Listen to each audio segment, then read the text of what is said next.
was like, oh, yay. Like, I can actually see. Oh, hi. Ah, Hello. how's it going, Booksmarts? Good. How are you? Yeah, I'm really good, thanks. Very good indeed. I suppose the best thing to do to get started is I mean, do you want to just give yourself like an introduction? Yeah, sure. I'm Book Smarts on Twitch. I help people with like communication issues and intrapersonal issues. Yeah, that's about it. Okay, and I think probably the thing you're most known for, I guess, is some of your chats with Destiny. Is that kind of about right on this platform anyway? Yeah. Okay. Um, what was the purpose of those? Um, Two of them were about rhetoric because he said he wanted help with how he's coming off to people and maybe why some people write him off. Then we talked about the N word, and then we talked about his Very kind of always a good one. yeah. Then we talked about his crazy tweets, and that kind of had something to do with the Doomer arc. Oh, right, okay. So yeah, because as far as I can tell, he's gone sort of full jokerification now. Like he just doesn't give a fuck. A little bit. Yeah, yeah. Okay, cool. Yeah, and I'm sure people will be interested to know, like, where do you stand politically? I still don't know this answer. I guess like liberal sock dem, but Oh yeah. no. I think the government can do stuff. You think the government can do stuff? Yeah, Okay, I have faith in my government. that's cool. Do you get any hostility for your sort of politics on here? I don't think I've like spoken enough about politics to get a lot of flack, so probably not. Yeah, sure. I just know that some of the lefties on Twitch can be quite hostile towards, sort of liberals and some stock dems. So yeah, sure. I think the same applies for like DMs as well. Like I'm pretty anti leaking DMs, Mm, unless it's something really egregious. yeah, I mean I think I do that on accident, but definitely never on purpose. Well, wait, what do you mean by on accident? Like on the stream or something? When I first started, or like right now when I only have one screen, like sometimes I'm not super keeping track of like Twitter is open or Discord is open or like whatever. So there's been a few times where I've like, oh no, delete the VOD, but usually I like Yeah, never on purpose. yeah, I've done a few times to be honest. It's a frustrating thing, but um, okay, cool. So yeah, like we obviously I think we're gonna have a chat about panel shows and stuff like that. Before we get into that, like, did you have any questions you wanted to ask me about anything? Hmm. Um, what are your thoughts on whatever has happened in the last day between Oh, all these people? I knew you were gonna ask that. I knew you might bring that up. Um, I'm assuming you're talking about the synth K Swiftly Cormentine irrelevant kind of drama that's occurred. Yeah. Okay. So look, my take on it is this, okay? Now, first of all, I as a white person, and I am like supremely white, okay? Like I'm English white. Like that's as white as it gets, right? Like it doesn't get fucking whiter than that. I look like Casper the Ghost sometimes when the sun's, reflecting in a certain way. I honestly, personally, just don't give a fuck about if someone calls me a cracker or milk or some other fucking, anti-white shit. I don't know. I just don't give a fuck about that kind of stuff. Um, now, look, if someone is upset by that, like, that's kind of up to you. I think that, like, what with white people having, kind of systemic power for so long, I don't know. It's kind of like shooting that scene in like Saving Private Ryan Hmm. where Tom Hanks is shooting the M1911 at the tank. You know. Yeah.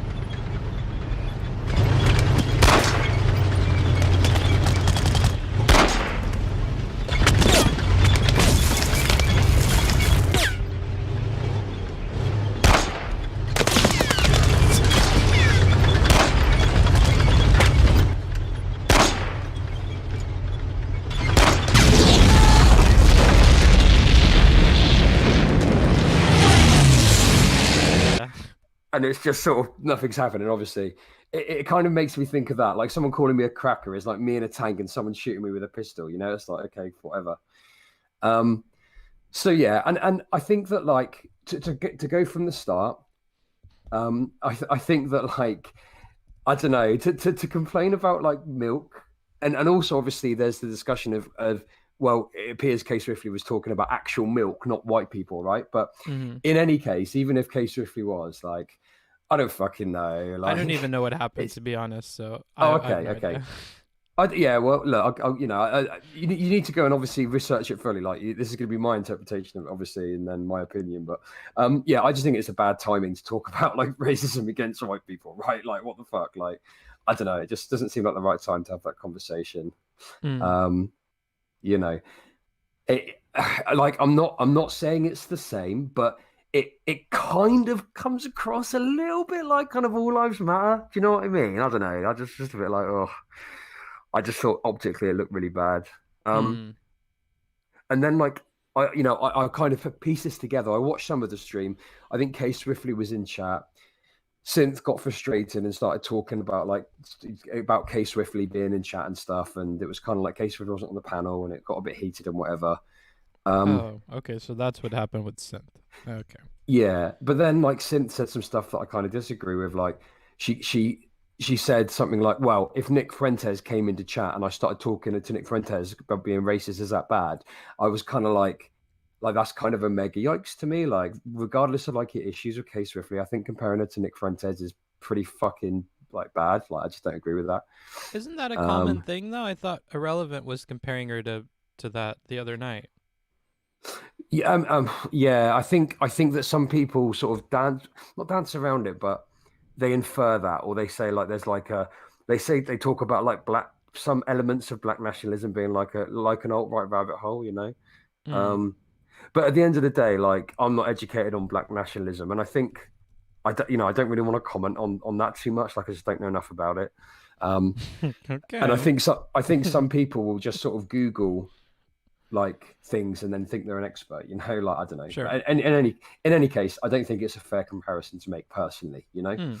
Um where are we? So yeah, there was that happened. And then Okay. obviously like there was a sort of impromptu panel with Mind Waves and Andre was there, and it seemed like they were sort of butting heads to some degree, you know. Um I don't fucking know. Like it's always sort of a bit hectic. I was listening to the conversation and it just seems like there's people talking past each other, right? Like I don't know. Mm. Um, and then obviously you had the conversation between Irrelevant and Cormentine. So did you hear any of that by any chance? I know it happened, but I have no idea what they talked about. I mean, look, the first thing I'll say because like there was it's such a difficult thing to talk about because as a white person, I feel very uncomfortable with kind of stepping in if like there's sort of two people of color that are speaking about their experiences and what's going on. I don't know, that just makes me feel sort of uncomfortable. Do you know what I Mm. mean? Like I don't really feel like it's my place to step in. It's Yeah. I don't know. It's yeah. Um and oh hey Mabase, yeah, I think Mabase makes a good point. So Relé's a liberal, um Cormentine's a radical, so they can't. And I wonder like how much of the disagreement is over the fact that they've got such incompatible political ideologies. Do you know what I mean? Um, Maybe. but like I don't know, like the idea, like I really don't like the insinuation that people aren't that black people don't have agency in their beliefs because like for example with Candace Owens, to take Candace Owens as an example, I think you can critique Candace Owens without calling her like an Uncle Tom or something like that. Like I think that's kind of yikes. Do you know what I mean? Yeah. Um, and it kind of takes agency away from that person. So although it wasn't said, I feel that some of the stuff Cormentine said was crossing a line, and I didn't really agree with it. Especially like towards the end of the conversation. Mm. So yeah, I didn't that made me feel uncomfortable listening to that. Right. So um, Cormentine was called a race traitor. no, no, no, no, no. I don't want to like I can't think of the exact quotes off the top of my head, so I'm not gonna like go into it. The implication was that essentially, Irrelevant hangs around with these white people, and acts as like a disciplinarian for other black people on behalf of the white people. That was the sort of comment that was made, more or less. I'm paraphrasing somewhat. Yeah, Oh, does they that make called sense? Rally a race traitor. That word wasn't used, I don't think, but Oh, okay. I mean that's certainly, I believe, what was insinuated. Yeah. My Um, chat's saying yes. okay, look, I'm trying to be diplomatic here, okay? No, Because well, you can be uh, diplomatic. I just want the truth. Did they call him a race traitor? Is that something that happened? well, those exact words weren't used. Oh, okay. Did Um, they call him an Uncle yeah, Tom? no, those exact words weren't used. They didn't Okay. use that exact phrase. No. Oh, okay. Then who cares? All right. Well, no, I no, no, guess. no, no, no. Wait. There was an insinuation in the words that were used. You know, it depends on how you interpret what was said. You could definitely arrive at the conclusion that the subtext was that's what was being said, right? Does that make Okay. sense? Sure. Um, so yeah, I think the other problem I've got as well. And don't get me wrong, this isn't like a justification because I really do feel for Irrelevant. Um, I felt uncomfortable watching it. I think one thing I've noticed about is, Irrelevant is he's very passionate, which is great. Um, I think that sometimes that can lean into like the debate bro type mode. I'm gonna fucking crush this person, blah blah blah blah blah. Yeah. And I wonder if that's always a productive way to approach a conversation. And I'm concerned that maybe sometimes, that isn't always the most productive way. Do you know what I mean? Sure. But it doesn't greenlight people to treat him this way, right? No, precisely. Like me saying that, is it like, it was kind of like up until that point, maybe that would have been a much more pinpointed kind of critique that I'd make. But like when it got to that stage, like Irrelevant was extremely angry, which to me was completely justified because it was, like I say, crossing a line in my opinion. Hmm. So yeah, Huh. that's sorry, that's kind of my interpretation and take on it all. Yeah. Yeah. Well, you always try to like walk a very fine line of not upsetting anybody. So I'll probably have to end up watching it in any case. Yeah. Yeah, sure. And there's a couple of reasons for that. One is because kind of drama and stuff can be stressful, and I don't like inserting myself in other people's drama. I like commenting on it, I like analyzing it, but I don't like inserting myself. It feels, I don't know, just kind of like not really my thing. Mm. And also I run a panel show, so I can't really afford to like make enemies with loads of different people, right? Like I've got to Sure. be somewhat diplomatic in how I approach things. And I'll always talk to anyone that I kind of speak about from a drama perspective if they want to on stream, right? So Okay. yeah, that's it. Sorry that All took right. so long to talk about, but also that's like it was like 12 hours of intense, spicy drama that's happened, right? Yeah. That's fine. Okay. So that aside, what Yeah. sort of stuff did you want to talk about for today? Well, one thing I was quite interested to do. Look, I get quite prickly when people um, kind of try and give me feedback sometimes, and it's a bit of a meme, but also it does annoy me sometimes when people just sort of like, to me, it's the equivalent of just fucking whacking your dick out and showing it to me, like just being like, you're fucking doing it wrong, blah, blah, blah, blah. It Mm. annoys me. But I think you did have some comments you wanted to make about like the format of Chud Night. So I was quite interested to speak about that and get your thoughts. Yeah. Well, like I've said before too in our talk with Mindwaves, that I'm changing my understanding of panels, and you've been very clear on your panel is mostly meant for the entertainment aspect of it. And if Hmm. that's the case, I think you're doing a good job of that. Like, I Oh, think a great. more hands-off, like, kind of approach is good. Because if you were to have your hands in that all the time, you would be like Raj. You would be like almost like an active participant in the thing in a lot of ways. Yeah, sure. Um, it, yeah, go ahead. I was just going to say, like, there have been panels, like smaller panels and stuff, where I have got more involved, and it's been fun. But I honestly have got to the stage where I just prefer to make it spicy and just sit back and try and manage the chaos. That's what I kind of enjoy most. And I think when it comes to content creation, you've got to enjoy what you're doing, right? Mm, Like, otherwise, it just doesn't work, in my opinion. I don't know. So, yeah. yeah, that's kind of where I am with it. Um, so I guess if I So like I said, I've changed my views on this because I think most of the panels, most of the time, their primary focus is the entertainment aspect of it. It's not Hmm. agreement. It's not like reaching or making concessions. It's not changing people's minds. And so that being said, I think you're well suited to that. Now, some questions that I do have that may be more helpful because I spent a lot of time thinking after our last conversation. Um, Okay. One thing is in these panel shows that are less moderated and are encouraging this kind of entertainment stuff, it often comes down to two people kind of having a back and forth. Like in the Hmm. conversation I took part in, that was like Dr. K and then the muffin person. And so do you feel comfortable having it be a back and forth between primarily two people, or is that something you want to curb to allow more people to participate?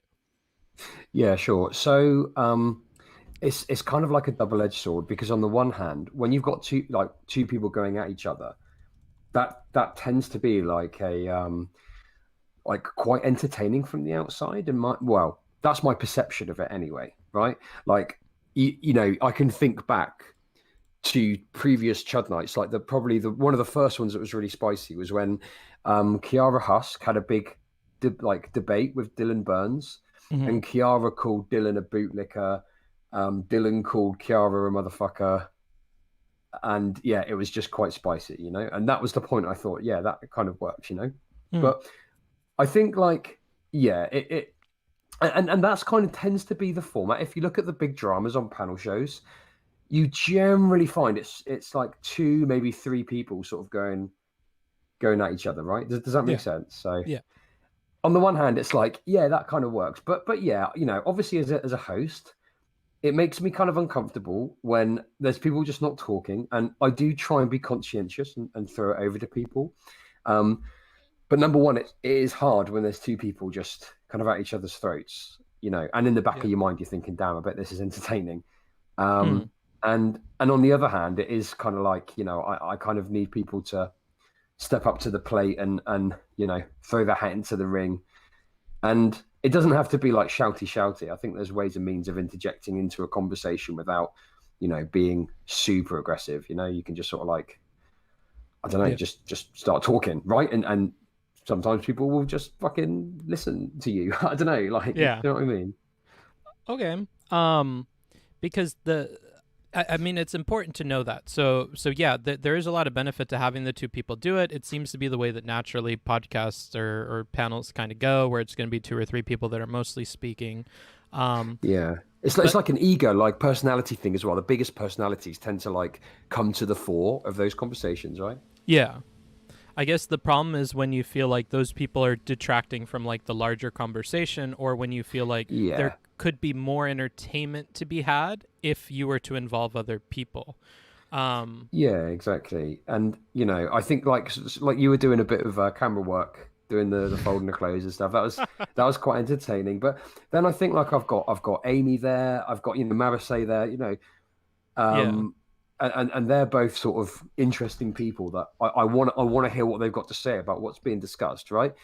And yeah, I don't know. I think like if I was to go over the VOD, I probably would arrive at the conclusion that like yeah, maybe I should have stepped in a bit more on that particular Chud night. So yeah, I Yeah. think in hindsight, I probably would have but one thing to bear in mind as well is that like oh god, there were so many tech problems because Muffin Weasel and Kez were both having problems connecting and stuff, and it was just like trying to sort that out and trying to keep the conversation going. You're spinning all these plates, and it's like fuck. One eventually goes, and for the first part at least, it was a bit of a slower conversation. But Mm. once we got on track and it got going, yeah, that's when it sort of started to work. But yeah, Okay. sure, I would have. Yeah.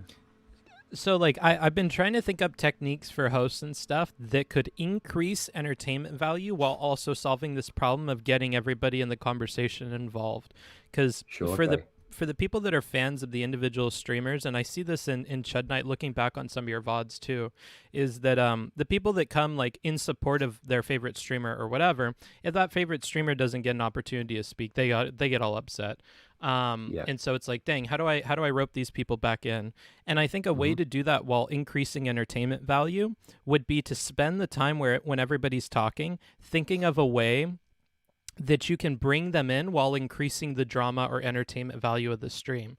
So like if Okay. Amy isn't getting an opportunity to speak, not just saying like, "Oh, okay, Amy, do you want to get a word in on this?" but being like, "Okay, what's a question that I could ask Amy about what they're talking about that gives Amy really good footing to attack what they're talking about or to take this conversation in a direction where more people can get involved, where it's going to be more entertaining, or it's Yeah. going Okay. to change the direction." Um, You could even make it like a sort of like, I don't know. I would need to think about it, but like, who's like, come on, whose side are you on here? Like, which side do you think's making the best points, or something like that? You know, I don't Yeah. know. Or like, hey Amy, so I know that you know this, this, and this about this, and you're outspoken about it. When so and so is talking about this, like, is there any truth to that or whatever? Like these kind of like pointed questions that are able to like in Yeah. a single moment silence the people who are being too loud, give her an opportunity to speak, but also kind of create a prompt for her so that you can guess what direction her answers are going to go in, and it's able to do something positive for you, whether that's entertainment or drama or moving the conversation away from the direction it's currently going. Yeah, exactly. Because it's like I want people to come on. I don't want it just to be a space where fucking like debate bros or big egos are able to come on and fucking muscle their way in. Mm. Um, but yeah, that's really good advice actually. Um, okay, yeah, I'll take that on board. But it's hard. That one would like be finesse because you'd have to be sitting there like, ooh, okay, how can I like get so and so involved, but also like keep this bad boy going, and like what would that look like? Yeah, for And sure. uh, Yeah, I can definitely like I can think of it now off the top of my head. Like there was a point when Muffin Weasel said, anyone that's politics is to the left of a sock them is a fucking idiot. I could have interjected and said to like a hard lefty, like, hey, Muffin Weasel says you're a fucking idiot. How do you respond to that? Or something like that. Do you know what I mean? And that would sort of give him a kind of lift up to attack back and get the spice going, you know? mm-hmm. So Yeah. yeah, I can see how that would work. Yeah, because I think that's the main thing is just like one thing you talk about, which is like not wanting to upset everybody, not wanting to take sides because you want people to come back and you want people to feel comfortable with the format. Um, like I think that's like it kind of feeds into this too, where you want everybody to feel like they got a piece in or they were able to contribute and Yeah, whatever. And if they know that like you're looking for situations to make that possible and not just like opening the floor for them to talk, but like setting them up for like a dunk, then that yeah, can like then they feel like you're on their team, even if like the reality is that you're playing both sides of it and that your goals might be different. Because then they're like, oh, okay, he's looking for like a place where I could be pulled in, and it's like, oh, okay, then Chud is in a lot of ways on my team in that regard. And then yeah. for Sure. the oh, go ahead. I was just going to say, like, I very much, I'm starting to see these spicier panels as more like a wrestling match, like than anything else, you know. Mm-hmm. And you've got like your faces and you've got your heels, you know. And I've got like a kind of a roster, I guess you could call it, of people that I know like aren't popular with my chat. So when they come on, kind of regardless of what they say, they're just going to kind of get booed from the gallery. Do you know what I mean? Yeah. Uh, and yeah, I think it's about working that dynamic as well, you know. Yeah. Yeah, because you Yeah. have the unique opportunity of like reading and keeping up with your chat as well, and like I think it's really hard to be a host, especially if you do stuff like that, because it'll make your job 10 times harder. Because you'll have to listen more closely, and like you're thinking at a different level, and whatever. But I think those would be the only places I could see for hosts to improve is like if the point is entertainment, maximizing that, and then also making Mm. sure that like more people get an opportunity to speak. Like I think Dylan accomplishes that through the structure of the show because he has opening and closing statements. But I think you could just as easily do that by like being very on top of the flow of the conversation and then directing it every so often. Yeah, definitely. No, that's a really good insight actually. I see why you called yourself book smarts now. Well, we'll see if it's um, street smarts and works. If it doesn't, let me know, and I'd eh, be happy to change yeah, the advice. no, it's cool. I'll definitely give that a go. Yeah, I can definitely in my head see that working. So I yeah, that's also have cool. learned that the the video camera is like a powerful tool. Not everything has to be done on the microphone, and that's like getting the gears in my head turning about advice for panelists as well. Like, Mm. like you have two dimensions. You have the talking one, but your cam is also on there the entire time. So like how you play both of those is interesting. Like looking at Amy, I feel like Amy could have had a lot to contribute had she been able to use voice.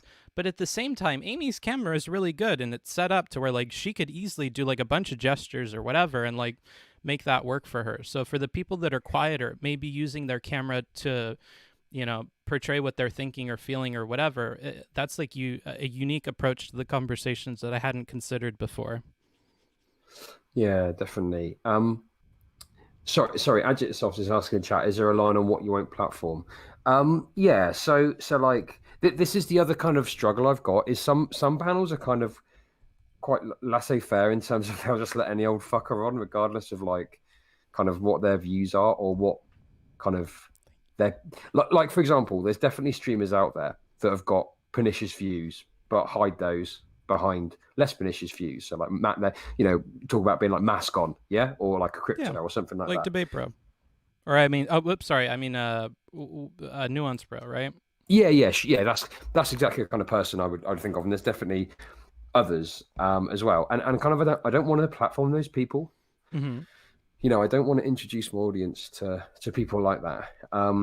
Because I try and sort of be responsible about it. So yeah, that's kind of the line I draw. I'd have like good faith like conservatives on, right wingers, no problem, liberals, stuff like that. So Mm. yeah, but to be honest, I'm finding that just having lefties and liberals on that sort of spectrum is bringing enough spice as it is because there's quite a lot of disagreement you can focus on there between the two groups. Yeah. Yeah. Here's a curious question. So I understand that the people with the bigger personalities or with the communication styles that let them talk over people or do like debate bro sort of stuff, they tend to succeed more in these panel shows. Do you feel Sure. like levying attacks or rallying other members of the group against the points of those people who are talking the most will scare those people away at all, or do they accept that challenge? I think, well, I think back to there was a time I remember my first interaction with Scuff Dario. Me and Scuff Dario are really good friends now. Mm. I know he's a bit of a contentious figure with some people, but anyway, the first time that he came on my stream, like basically he messaged this. There is a point to this. I'm gonna arrive at a point, but it's Mm-hmm. just quite a funny story. So basically, Scuff Dario was like, "Oh, can I hop on?" I didn't know actually who he was, and I was like, "Oh, sorry, I don't let viewers on." He said, "No, I'm a streamer. Here's my stuff." I was like, "Yeah, cool, hop in." And he came on and he just started chilling Michael fucking Bloomberg when he was still running, right? And it's like to come into like a lefty space and shill, a fucking multi-billionaire Democratic presidential candidate who's like a piece of shit is quite a bold fucking move. Do you know what I mean? And it Mm-hmm. added a great amount of kind of dynamic and spice to the show. So I was kind of appreciative of that. Because I think that the logic Dario works by sometimes is kind of like, what's the point in coming onto a lefty podcast and saying, "Oh yeah, Bernie good"? Like, it's do you know what I mean? Yeah. Like, yeah, we all agree, Bernie good, great. So in any case, obviously we spoke some more, and yeah, he agreed to come on, and it was basically like him against like three other kind of how would I put it, less pragmatic lefties, if you know what I mean. Yeah. So I don't. There's certain terms people want used to describe these people, but I'm going to be respectful. But it was definitely a one-sided thing. Yeah. So yeah, Dario was kind of up against some strong contention, and there was three or maybe four people that he was arguing against. So my point is that yes, debate bros will step up to the challenge, and as long as like they're not treated super unfairly, I think that generally they'll be fairly happy with it, and we'll come back. Do you know what I Mm. mean? Does that make sense? Yeah. I'm just asking because the advice that I'm giving you could very easily turn into like, oh, Chud is like rallying everybody against me, or oh, Chud does not on my team, or dang, I feel like I was attacked. But I almost feel like those people probably wouldn't feel that way, and if everybody focused on and spoke with them, they would actually enjoy it. So that's why I was asking.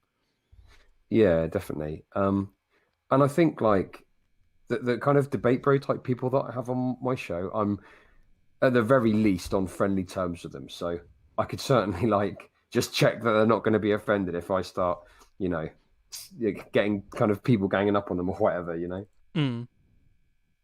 All right. So yeah, no, that's a good point actually, and the debate bros can often turn out to be the sort of heel type characters.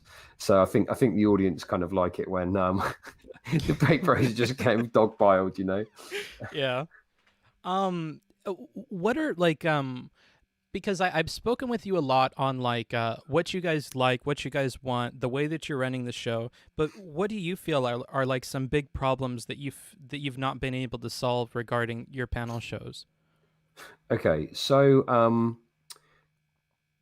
I mean, one thing is, and this is just like a more of a personal thing, Mm-hmm. but it's just the time aspect. My situation's changing at the end of the month, where I'm going to have even more time than I do at the moment to focus on planning and stuff. So I'll have more time to dedicate to like booking guests and stuff. But um, yeah, sometimes it's just like, especially with me being ill recently, I've not really felt well enough to go and dedicate the time to, I'm going to DM this person, DM that person, and build my panel up for the next week and the week after and whatever, But I think hopefully that'll kind of solve itself with me having more time soon. Mm. Cancellations can be a problem, but like, it's just the nature of the beast. Do you know what I mean? Yeah. Um, and yeah, Freems actually gave me some advice when we spoke ages ago, and it was kind of like have people as backups, if you know what I mean. Like, Yeah. so you know people that will come on short notice that you can reach out to. So it's not so much of a problem these days. I kind of have got enough people and enough connections that I can get people short notice. Yeah. Um, Kurt is really helpful for that. The Twitch debate yeah, guy. yeah. Me and Kurt are we speak a lot. I definitely have had shows come together thanks kind of solely to his work. Do you know what I mean? Yeah. So yeah, no, Kurt's really handy to know. Um, and he's a good dude as well. He's good to talk to. Yeah. So yeah, that's definitely helped. Hmm.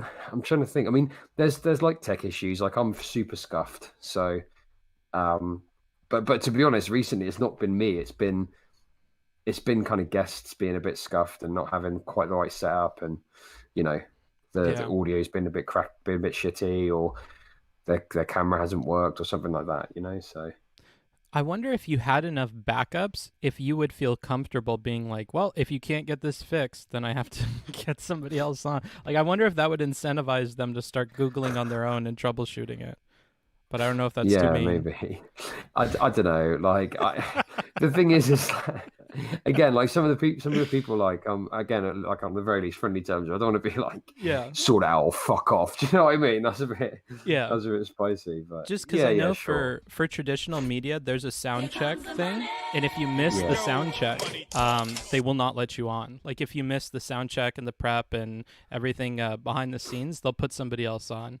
So I wonder if more if like if you improve the backup system and your mm, network of people like Kurt who are able to reach out to tons and tons of streamers and then handle all the messaging, I wonder if that system was good enough if you'd feel comfortable being like, hey, if you join, I'm going to send you an email with like basics of what needs to be ready before, and we're going to check those. If they're not ready to go, you can hop back in later if that's possible, but we're going to have to replace you with somebody who already has their stuff set up. So be sure to be on 15 to 30 minutes before, and I'm happy to check all your stuff before we go live.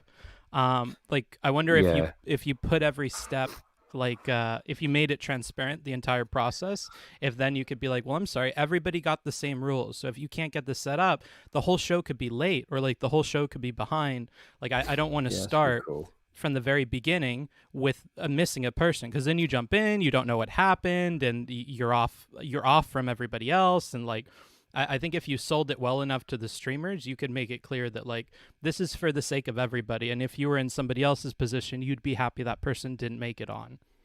But it could be mean Yeah, too.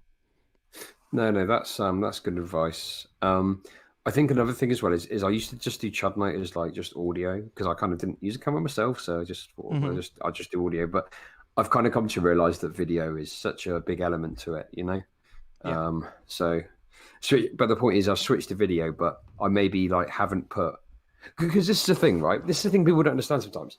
There's no fucking manual for any of this. There's no fucking instruction book on how Yeah. to be a fucking streamer or how to do a panel show, how to do a Twitch political panel show. You've obviously got people you can ask, but like, I set up Chud Night just off my own back. I didn't, appeared out of nowhere, out of the ground. I didn't come out of anyone's community.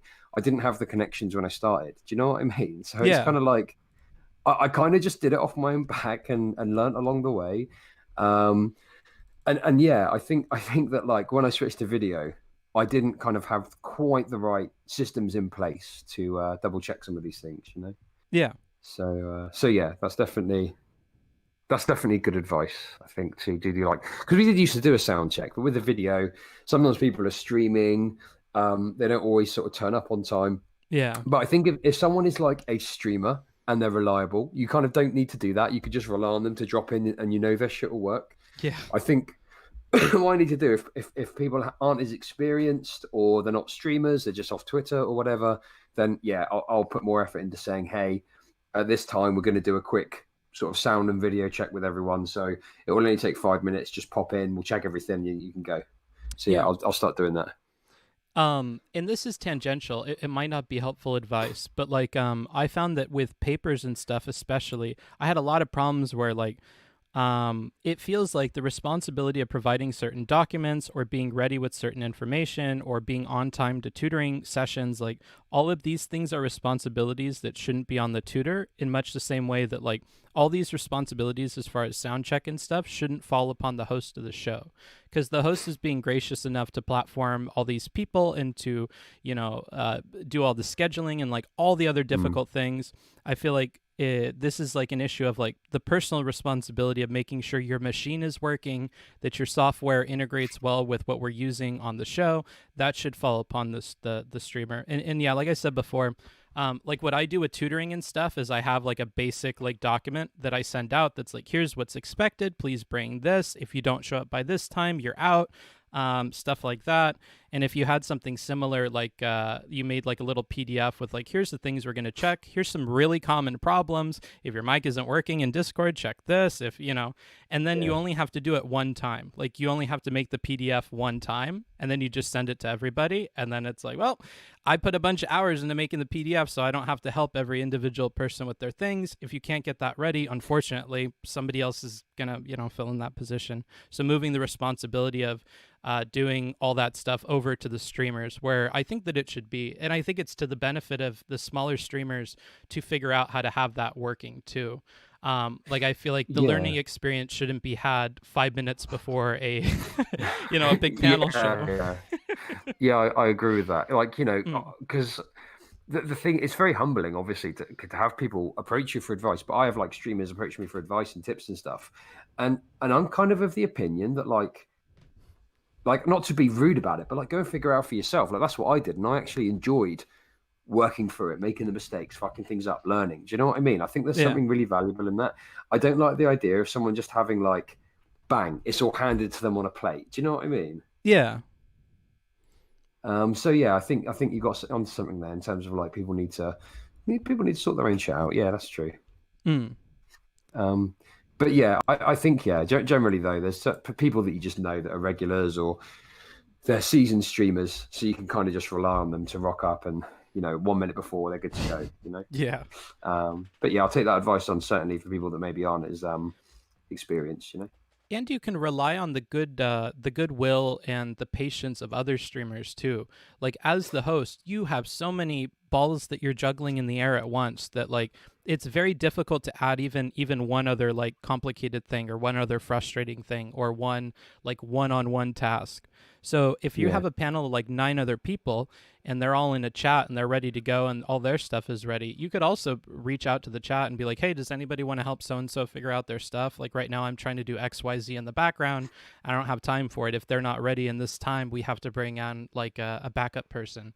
And if any of those people are willing, in much the same way that Kurt is willing to reach out to everybody to find backups, one of those yeah, people might be like, well, I'm just sitting on my hands here. So if that person wants mic help, like we've all been there, I could help them out. That's no problem. And that way it doesn't, wear on you at all either. And you can focus on all of your stuff, which I'm sure is numerous being the host. Yeah, and the thing is as well, I'm quite fortunate in that I've got like so Noopy is like been with me from the start basically. Before I put on the mask, Noopy kind of knew who I was when I was just like a 10 follower Andy on Twitter. Um, so yeah, it's nice having Noopy there because they can sort of nip off and do things for me if needed. So Mm, yeah, that's it's kind of a different angle as well because I don't know if many panels have like a co-host or anything like that. It's normally just like one person. yeah. So yeah, Awesome. Well, so that's kind of dealing with that. You mentioned that you have a lack of time, but that's kind of changing. You mentioned cancellations are a problem, and so like having the backup system probably helps with that. And then the technical issues, which, funnily enough, the backup system also helps with, but in a more like mischievous way. yeah, definitely. No, this is really useful actually. Because the thing is like I kind of just do it every week. I don't spend a lot of time thinking about this sort of stuff. It's Mm-hmm. more so just the basics, right? Oh, actually, there is probably another issue off the back of this. So it's the basics of like, who am I going to get on? I need to contact them by this time, etc., etc. And also the other big thing is fucking thinking of three topics every week. Do you know what I mean? Yeah. Because you don't want to end up discussing the same shit. Like it got to the point where we were discussing Biden like every week, pretty much, and it was just like, can we? It became a bit of a meme. Like everyone was just sick of the Biden discourse. Do you know what I mean? Yeah. So Hmm. it's tough sometimes to come up with topics that are gonna be of interest. Because I get a bit anxious. I think, God, I hope I'm thinking up topics that people are gonna want to come on and actually discuss. Do Mm-hmm. you know what I mean? Um, and B, topics that people are going to want to tune in and listen to. So yeah, I don't know. I don't know what the solution for that is. Okay. I think the these two things being like coming to the forefront of your brain at the same time tells me a little bit about them. Like I think they're related in a lot of ways. The who do I get on and what topics do I select? I think this is like a chicken and the egg thing. So it depends on which you Yeah, have done first. Like if you have an idea for who's going to be available or who's down to do the panel, I think basing the topics off of who's available, what they've been talking about personally on their own streams, and where you think you can derive spice out of might be more helpful than looking to what's going on in current events. yeah. No, you actually bang on the money there because there've been times where I've been desperately scouring the news for a topic to talk about, and it's kind of like sometimes trying to force a square peg into a round hole. Whereas when I've had guests confirmed, and I'm like, right, I've got some hard lefties, I've got some stock Dems, I've got some liberals. Right, we can speak about, you know, reform or revolution. We can talk about are all cops bad. We can talk about things that are going to split opinion between the people, right? And those have been the Mm, best shows, really. yeah. So doing Okay, that, and then yeah, like basing it off of things they've talked about, and then like you said, okay, so I have a bunch of lefty people. This person's this way. Like also thinking like, oh, okay, like Dario talked about this week, and I know for yeah, damn sure that if I brought that up in front of so and so and so and so, they're going to want to jump in. Like yeah, stuff like that, rather than the news and stuff, because similarly, like I've tried to start streams and look at the news and see what to talk about, and it feels like when people describe to me that they sit in front of like this isn't my experience writing papers. For me, writing papers is really really quick, but other people tell me yeah, that they sit in front of it and they see the cursor blank for forever, and that's what I feel like when I yeah, look at the news for topics. I'm like, yeah, none of this seems entertaining to yeah. me. Yeah, no, that is. I mean, that outside of panel shows as well. Yeah, that is. The problem sometimes. I always outside of Chud and I always try and pack my show out with content. Like I'm all about the content, Mm, because I put a lot of time into my YouTube channel. I upload a video a day, so and that's one of my revenue streams. So it's important that I get that right. Otherwise, it can affect me in my pocket, right? Do you know what I yeah. mean? So yeah, I always try and pack out content. But yeah, some days you're just like, what the fuck am I going to talk about today? Like, I don't know. Mm-hmm. So yeah, and then for Chud Night, it's like you you know, if I do a segment and it's not so good or it doesn't come off quite how I expect, it's like whatever. But with Chud Night, I feel like if I come up with a shitty topic, I'm kind of letting down like the other people on the panel as well, you know? Sure. Yeah, like when they've been on like the fifth Burn Your Bus panel that week or something like that. Oh my God, yeah. Pixie's Bernie or Bus panel was like the bane of Twitch political existence at one point. I remember like there was another one that was announced and I was just like, really? But people still tuned in for it. So it's like, well, maybe people wanted to watch it. I don't know. Mm. It's just for the streamers. I bet they don't have fun with it for sure. The audience might tune in for like, you know, you might be able to shovel shit to the audience, to be honest, and some of them will still show up. But yeah, for the Yeah. streamers, creating an environment where they feel like, ooh, something spicy is gonna happen, and like, and at the very least, Chud's paying attention to like bring me in on the spice and like, you know, get me the sound bites I need for my audience, and you know, give me a good showing and all that kind of stuff, for sure. Yeah, like the debate bros, I feel like they suck up the conversation, but at the same time, they're reliable enough to be like, oh, I can plan around that. Like, okay, well, if they're gonna suck up all the time, it's just about figuring out how I can get the other members of the panel to attack that or to dogpile onto that conversation in some way, and then giving them the segues to do that in a way that makes them look good. Yeah, no, definitely. No, that's a really good point because you know as a host, you know that getting a few debate bros on, like you don't like there have been some panels I've done where it's been like say bread tubers that I've gotten on or people from YouTube because I'm got connections into breadtube as well. Like I'm quite friendly with that group Mm-hmm. of people, so it's kind of like I'll get them on sometimes, but obviously that they're sometimes like more kind of video essay type people. Yeah. So in like the live setting, um, they maybe aren't as you know efficient at speaking live as like debate brew is. So that's going to be really invaluable advice, and it means that I don't have to worry about getting on someone that you know isn't going to be a debate bro or a chatter or hog the airtime. Do you know what I mean? Mm. Yeah, for sure. And for the video essayists, I imagine it's a unique task to try to like set them up for something that's going to make them look good because like you said, they're maybe not their communication style is not suited to the live format.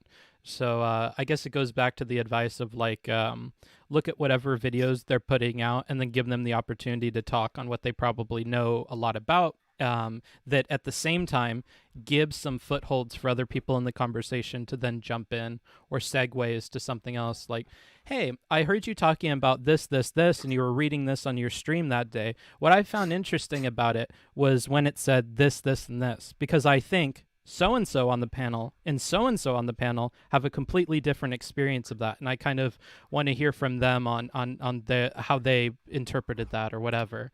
And then it's like, oh shit, like holy, like that's like a Yeah, whole subtopic in and of itself, and it's included like three people, and it can, you know, exclude people at the same time. So if other people are talking too much, then picking a topic that you know yeah, that they can't jump in on, like, you know, really directs the convo. yeah. No, that's a really interesting angle, and I think that's going to be useful as well when I've got more time because you know obviously I do spend quite a lot of time watching videos, watching VODs, but having Mm-hmm. more time to research and like you know watch a VOD of someone that I know is coming on, or maybe they've had like a spicy thing recently I can watch and be like, ah, right, I can bring that up, you know, Mm. stuff like that. Yeah, and you talked before about like a co-host, or Mm, what I think would be a more apt position for a lot of these panel shows is not a co-host, but and I keep bringing this back to traditional media because I feel like they've solved a lot of these problems.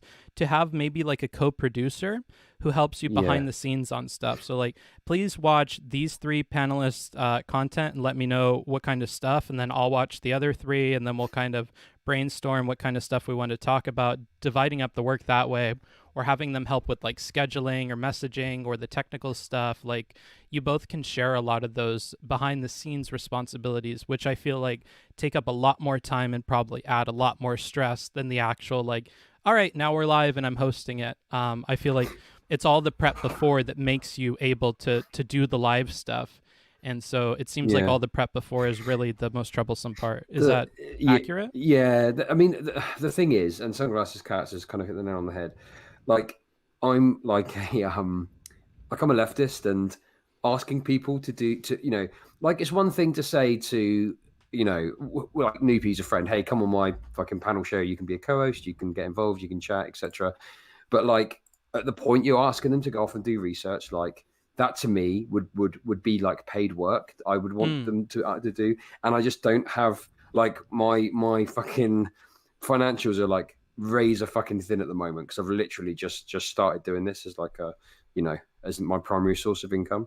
Mm-hmm. So yeah, it's I think that definitely in the future when my finances would allow for me to pay someone to do that work, then yeah, definitely that'd be good.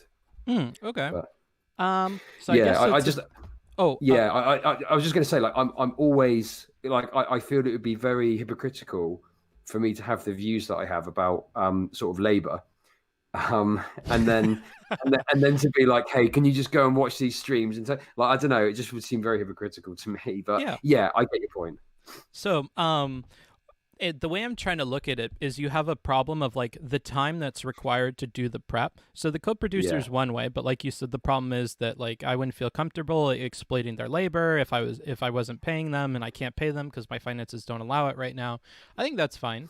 But figuring out how you can reduce the time spent on prep is like really, really good. So another way you could do that without a co-producer is again to lean a little bit on the support network of people that already watch this stuff and just ask them a few questions because they didn't do it for you, but they had already done it. So yeah, asking people that keep up with all that, hey, like what kind of stuff have you seen of them? Can you give me some clips that you think would be interesting for me to look into?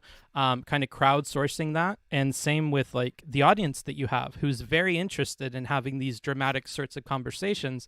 The things they're listening for in other streamers are probably more in line with the things you would care about.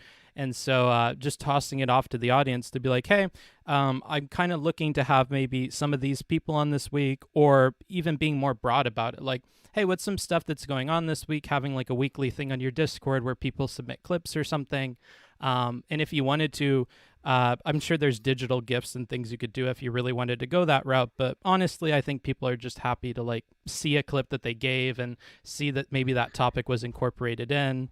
And again, yeah, relying on people like Kurt and others that already watch all this stuff and just being like, hey, like, I just wanted to shoot the shit with you. Like, what kind of stuff's going on this week? And then based on what they tell you, you can go back and find the clips, and that might save you like a lot of time too.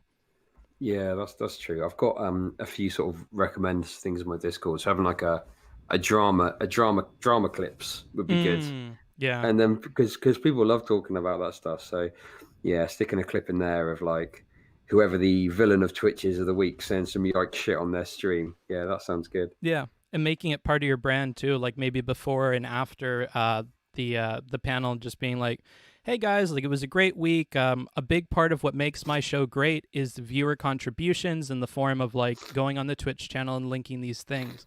If anything happens throughout the week that you think is newsworthy or worth covering in the panel, whatever, feel free to post it there. I check that, every single week, and we go through there, and that's a big part of what leads me to pick the topics and the people that we're going to do panels with. So if you want to see your favorite creator on there, or there's a topic you feel passionate about and you want to see covered, put it on there and we'll hash it out, like stuff like Yeah. that, just at the beginning and end or whatever. Okay, cool. Yeah, Yeah. that sounds good.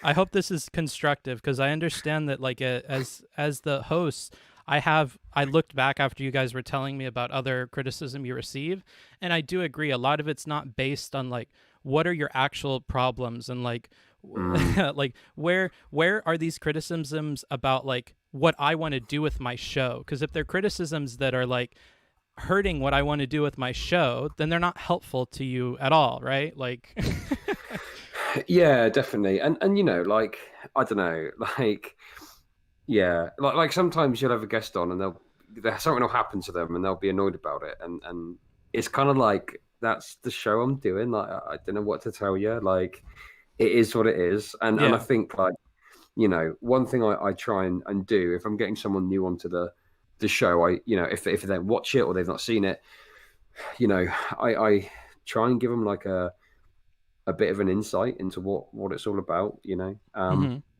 But yeah, to speak to your point, you're right. And, it's difficult because like, I can be quite an abrasive person, especially if someone's pissing me off. And I don't know. It's kind of annoying when someone who neither streams nor hosts panel shows tries to tell you what's what about it, and it's like you don't want to be a dick, but it's like you don't know what you're talking about. Like I don't know, Yeah.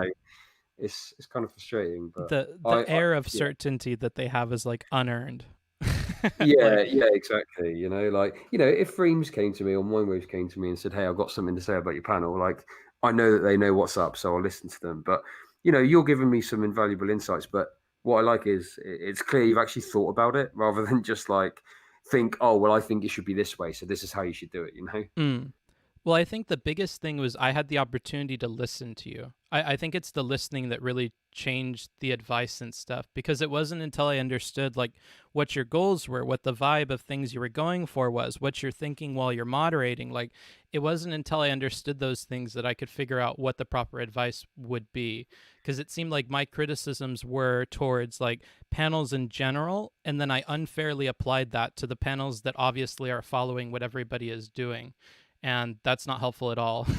you know Yeah, yeah, but sure. but hearing you and Mindwaves talk about the things you want to accomplish and how you look at getting people involved and where you are seeing difficulties and what's hard for you, like, meant that, oh, okay, I have a clear picture of like how I could help you, because that's all I'm interested in. Like, honestly, if my problems are with like the panel shows at a larger scale, like, it means there have to be different kinds of panel shows. But it's unfair to other people to jump into their panel show and be like, you should be this way because this is what I think the ideal theoretical panel show would be. And it's Yeah, like, that's cringy.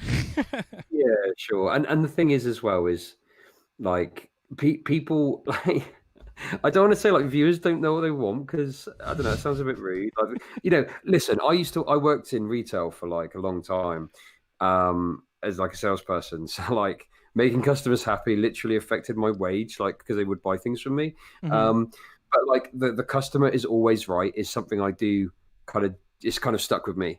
Do you know what I mean? So Yeah. I do try and make sure that the content is to the satisfaction of the people that end up watching it. But sometimes sometimes the viewers will say they want one thing, but then you do that thing and like half the people turn up for it, hmm and sometimes the person that said that they want that don't turn up for the show either, and it's like. uh, what? Like you said you wanted this and you're not even fucking here. Like what's going on? Yeah. So yeah, I think that like you've got to balance it out. You've got to kind of listen to what your audience is saying and take that on board. Um, and you've also got to listen to what your colleagues are saying, but also like your gut instinct as well, and what you think is probably the most important factor, I'd say. Because there's a reason that you decided to start streaming. There's a reason you decided to do a panel show, and you've got to be true to yourself, I guess, is what I'm trying to say. Yeah. And that was another thing that I took a lot of notes on in our last conversation, was that I understand that panelists and audience members alike tell me they want these things, but the reality is, and you were saying that night, like, I see the numbers, like I Yeah, know what actually makes people show up, and it's not the things that people are requesting as much as they say it is, and it's not the thing that actually gets them engaged in the chat or like talking about it later, or like, even with the panelists, like, it's not creating those environments doesn't make them talk about it later, and it doesn't interest their viewers. And so like, that must be tough, though, that there are these like perceptions about all of the panel shows and how they should be run and whatever, but you have the frustrating reality of seeing that that's not the truth of it. And like, I think moving on from this conversation, I'm going to think more about that, because I don't feel like I have not necessarily like an understanding, but like where to go from there, because that must be frustrating as fuck. Like, I would imagine. yeah, definitely. And like one thing that really irks me is when people are like, "Oh, you care about viewers? Like, what's that about? Like, viewers aren't everything." It's like, yeah, your fucking income isn't based on the viewers that I have. Mine is. Okay, so like I'm sorry, but yeah, I am to some degree beholden to how many viewers I've got, and I'm thinking about at some point hitting Twitch partner, and that is Mm, integral. The viewership is integral to hitting Twitch partner. So listen, you might not like the fact that I'm concerned about my viewers, but that's just the way it is. We live in a fucking society, baby. Okay, yeah. and that's just how it is. And you're very consistent on that, which I would give you credit about. I think these criticisms are more apt, or they're it's better that they're sent to people that like work under the illusion that these panels are for agreement, or work under the illusion that they're something else. Like, you're really consistent on being like, no, baby, like, I'm here to make some fire. I'm here to cook something up spicy in the kitchen. And my platform is one for entertainment, to, create something that viewers want to come and see and that they're going to enjoy, and that the panelists can walk away from feeling like it was fun. They got to say something, and, they got to be involved in drama, or whatever else comes out of it. And to have these like kind of fiery conversations is something that you're going for. And you're consistent on saying that. Like, I feel like the criticisms are better levied against people that don't act that way, that they say it's for one thing and the reality is that it's for another, it's for the viewers. Um, Yeah, like, yeah, sure. yeah. I mean, yeah. I think at the end of the day, like, for me, being upfront and honest about things is like really important to me. Mm-hmm. And yeah, there's definitely some creators I could think of that I could critique because they'll say like they're concerned about X, but it seems like Y is much more of what they're thinking of, Right. and I would rather people just be honest. And the example I use now is like if I was like organizing a charity stream, if someone came to me and was like, "Oh, I'm deeply concerned about this," and blah blah blah, and in reality they were just cared about fucking getting some more viewers, Mm-hmm. I'd find that kind of more egregious than if someone just said, "Yeah, I'll help you out. I'm trying to hit partner and I want to get some extra viewing figures," or whatever it is. Do you know what I mean? Or Yeah. I want some clout from this. I want to interact with some of these bigger streamers, whatever. Like, I'd respect that more and be like, well, if you're going to help, like, I don't really care what your motives are as long as you're just fucking honest about it. And that applies to everything, like, Yeah. just be honest. Um, and look, you can maybe be trying to do like a political project with this, and that's totally fine. And it's also fine to earn money doing that. In fact, I very much advocate for people to earn money doing something like this, if that's what they want to do, rather than selling their labor to some fucking capitalist dipshit in some shitty minimum wage job, right? But like, you've got to be honest with that, and you've got to appreciate that even if you're doing a political project, if you're earning money doing that, there's going to be like a conflict of interest there. That the money aspect, the carrot dangling could influence you. Like, yeah, you've got to be aware of that. Yeah. Um, but I just try and simplify it by just making the content I enjoy making that I think is entertaining, and just being open and honest about the fact that, look, you know, I do have ideals, I do have beliefs. I'm a lefty, but like, we live in a society, and I want to make entertainment content and make this is a living. Like, that's it. Yeah. Yeah. Well, awesome. I'm happy I was able to offer some stuff that was helpful, and I feel a lot more comfortable when like people bring questions to me and stuff too. Like, something I've learned being on here is I'm really uncomfortable when like I have advice in the abstract, but nobody has requested it because bringing like I'm forgetting the word, but like unsolicited advice feels Oh really God. bad, and I've had to improve that. Like I imagine from Mindwave's perspective, like when I was talking about panel shows and stuff, that he was probably the entire time like, well, what do you know about hosting panels? You're not talking to any host, so it doesn't like would the advice that you're giving seems so separate from like what the actuality of running it, that it's clear to me, but maybe not to other people. So improving that's something I'm working on. Is there anything else you feel like I could improve upon, like moving forward, whether it's for panel advice or advice to Dario or other people? I mean, yeah, I think the way you've approached this conversation has been great. You know, and like, because the thing is as well is I got a lot of training in like coaching techniques and stuff when I worked. So I was a manager, like a retail manager. So, Mm-hmm. coaching people and stuff, and feedback and all this kind of shit. So, it kind of annoys me when someone just breaks that mold and just comes to you and says, "You're shit," basically. So, Yeah. so yeah. In any case, I think that you've done good here. I think in terms of like appearing on panels, is that something you're planning to do more of then? I would love to. And the blood sportsy ones like yours in particular, I think would be more fun to be on for sure. Yeah, definitely. Yeah, I think like. Yeah, the only thing I say was, I mean, how many panels have you been on and in total? Hmm. Like start to finish or just hopped on? Well, either, I guess what I'm asking is like like was that obviously wasn't your first time on the panel show on Tuesday, but like how many more other than that have you been involved Oh, with in terms of? maybe like two or three. Oh, okay, cool. Yeah, yeah. Um, I obviously said this to you on when we were speaking on my way stream, but it's just that assertiveness, you know. Mm. And you can be assertive without being a dickhead as well, right? Like Yeah, that's hard. yeah, it's hard. It's a learning experience, you know. Yeah. Um, I mean, obviously, I have to interject sometimes when it gets too much, and I just fucking tell people to shut the fuck up sometimes, you know. So I'm Yeah. maybe not the best person to ask for in terms of being assertive without being a dickhead, but yeah, I don't know. I think maybe it might be worth. It seems like you're into the research and stuff, so there's probably like a lot of VODs you could review. Do you know what I Yeah. mean? And get I, like a little insight and yeah. I've been finding like little strategies that a bunch of people have.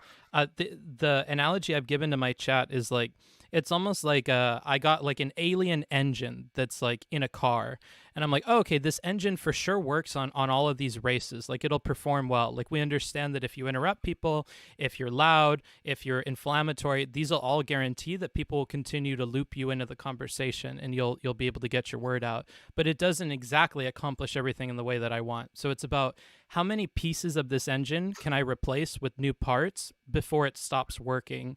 And so Right, yeah. finding little things like, for instance, Dario, I understand that he can be debate broy or that he talks over people, but one thing he's really, really good at is presenting new questions or changing the direction of the conversation. Like he finds these moments to jump in and be like, okay, I understand what you're saying about this, but I think this person's saying this. So the question would be XYZ.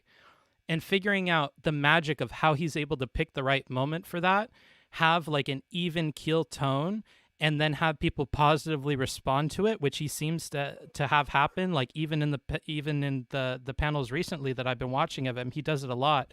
Figuring out how he's able to do that. Also, like having a lot of weight in the few moments when you do speak. Some people are like that too, where like they speak softly but they carry a big stick. I would say Last Username's one of those where like he's not always Mhm. screaming over people and yelling, but like when he talks, people are listening and responding to it and they take it very seriously. Um, so yeah, finding a bunch of little stuff like that and figuring out how I can replace the parts of what I know will work with these other little aspects of people that I enjoy their interactions and like, ooh, how do I make that happen but still like remain successful or this or that. And I'm discovering new weird stuff like, oh, the cam is a unique tool. Like Yeah, I had never sure. thought of that, but yeah, if you can be funny on the camera, I guess people will watch it as well. Yeah, definitely. Like, there's obviously like much bigger panels where like, like Destiny and Asan have been going at each other, Yeah. and you notice the people that are like trying to keep it entertaining on their cameras when they're not speaking, and you kind of remember them a bit more. Do you know what I mean? Whereas the Yeah. people that sat there, it's like that's not a slight on them by any means, but like you're just going to remember the people that you remember are more active in those circumstances, you know.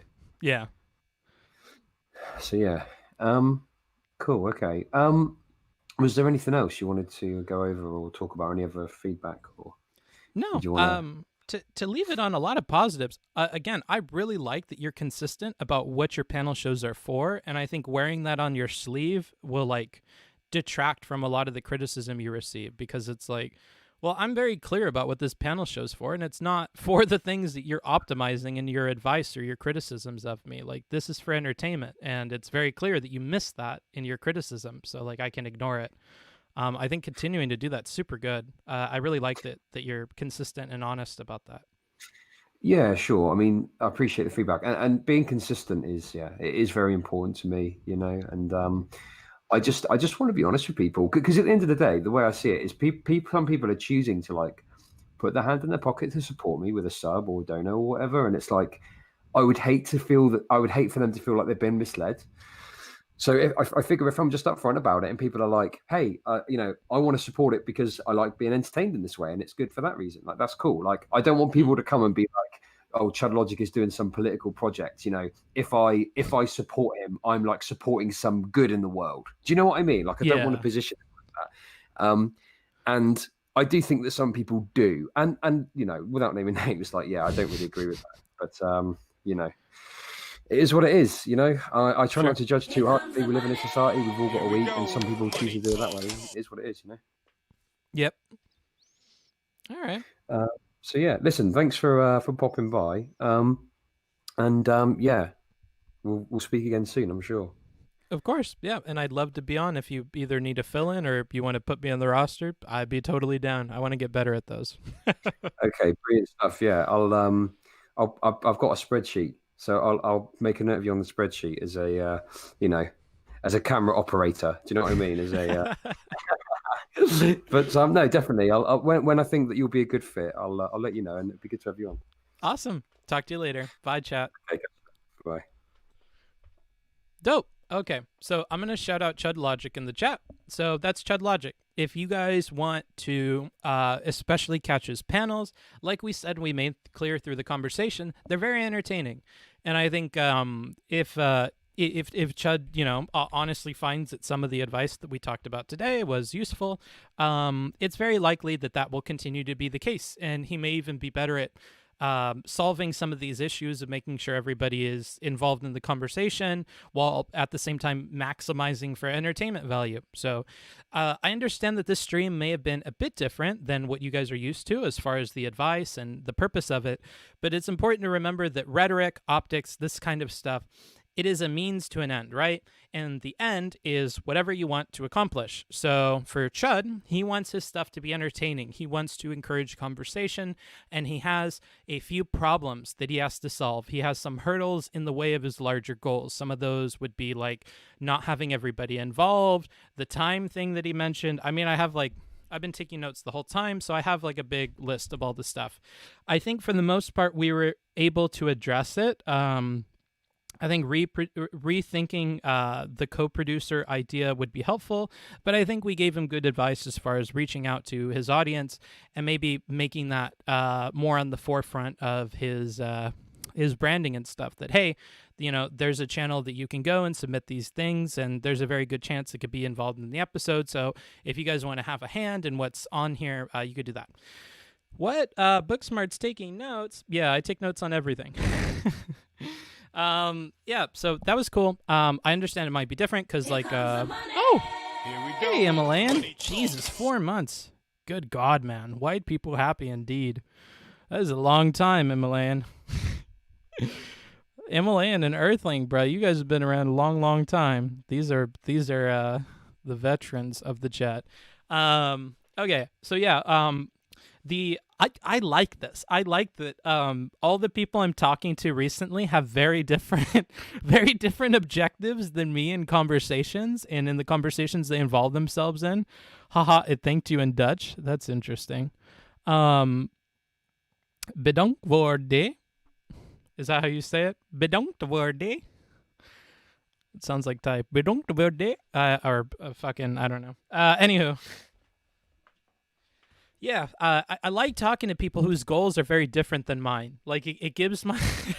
this is going to sound egotistical. It gives my brain, like, an interesting puzzle to wrap itself around. Like, like, if the goal was to increase entertainment value, that's very different than increasing agreement, which is typically what I want to do. Like, my goals are very different than other people's goals. So separating my advice from, like, what I care about and focusing on them is a fair criticism and one that I'm taking very seriously. So in all the advice that I'm giving now, I'm trying to think on, like, what is the advice to accomplish what they want? Not necessarily what I want, not making the world look like more of what I want.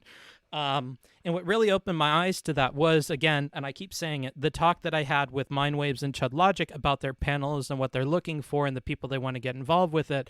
Like, picking their brain, I got a better feel for what they're looking for out of panels. And it's very different than what I'm looking for. So I'm going to package all of my old advice and say, hey, remember the two-pronged approach from yesterday? The first prong is to create panel shows whose primary and stated intention is agreement, okay?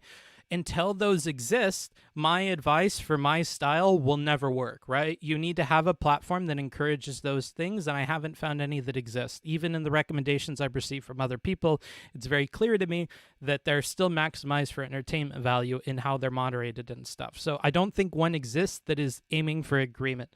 Even Dylan's show, which I think inches more in the direction that I want through its structure and the way that he's including people and the way that he selects panelists to be on, I think he does a wonderful job of all of that. But again, I don't think Dylan's primary intention is agreement, because the way the show is structured and his moderation is aimed is not at that, right? So I don't think that exists yet. And until it exists, that advice is not helpful. So accepting the reality of how these panels normally work, I am having to adjust my advice to help people perform on them. Two-pronged approach, PogU, yeah. So the first prong is to do that, to create the new thing. The second prong is to adjust advice per the panel shows that exist already. I wish this is going to be spicy. I wish some of our leftist brethren would take the same two-pronged approach in their political discussions. That, hey, here's the pie-in-the-sky idea that I like, but at the same time, I need to adjust the way that I speak and everything else to the reality of what exists, right? If people want to have the pie-in-the-sky idea and there's a platform for it, amazing. That's what your talks with your other leftists are for.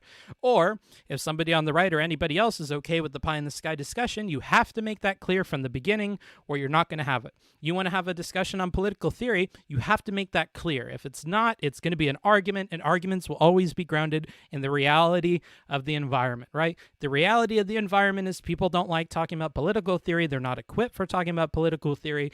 And even if you want to have that discussion in that realm, it's irresponsible because those people don't know what the fuck they're talking about, right? Like all these criticisms of like, you need to read the books and whatever. It's like, no, you need to talk to people that read the books, because the people that read the books are the only people you can have a conversation with, right? Unless you can bring the things you learned in this sphere to this sphere, it's not helpful, right? And even if you're doing that, we're still talking about a two-pronged approach. You can't take the same rhetoric and everything else you used in the pie in the sky and use it on the real conversations. It won't work like that. So you have to balance that out. You have to realize that these are two different things, and you have to take very different approaches.